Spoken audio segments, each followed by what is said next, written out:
Menteri Keuangan Purbaya Yudi Sadewa mengakui adanya jarak antara ekspektasi dan realitas setelah resmi menjabat sebagai Bendahara Negara pada awal September 2025, menggantikan Sri Mulyani Indrawati.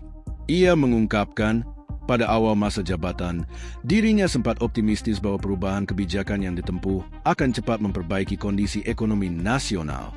Optimisme itu muncul karena pemerintah masih memiliki ruang fiskal yang dinilai cukup memadai. Namun, dalam perjalanannya, pemulihan ekonomi ternyata tidak secepat yang dibayangkan.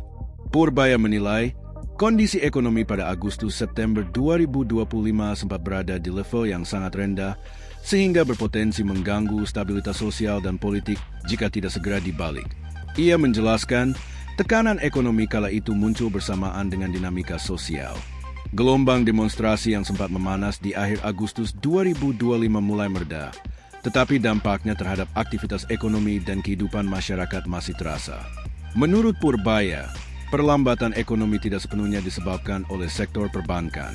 Likuiditas sebenarnya tersedia, namun belum mengalir secara optimal ke sektor real.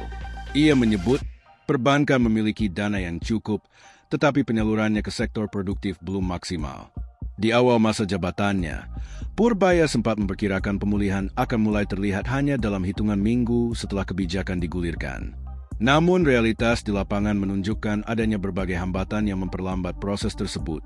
Salah satu kebijakan besar yang diambil adalah penempatan dana pemerintah sebesar 200 triliun rupiah ke bank-bank himpunan bank milik negara, Himbara, pada 12 September 2025.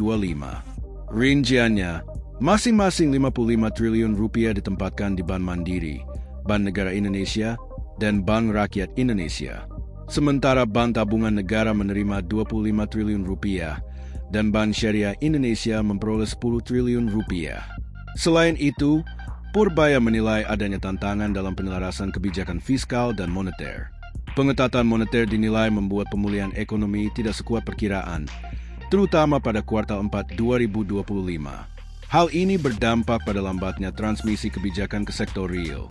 Ia menyebut koordinasi dengan Bank Indonesia terus dilakukan untuk mencari keseimbangan antara peran kebijakan fiskal dan moneter agar pemulihan berjalan lebih efektif.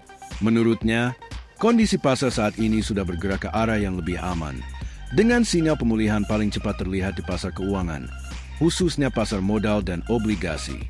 Purbaya menjelaskan, secara perhitungan, suntikan dana 200 triliun rupiah seharusnya mampu mendorong pertumbuhan uang primer M0 sekitar 13% dan diikuti pertumbuhan kredit 2 digit di akhir tahun.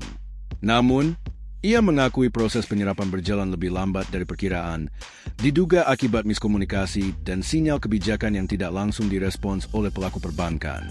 Download Tribun X sekarang, menghadirkan lokal menjadi Indonesia.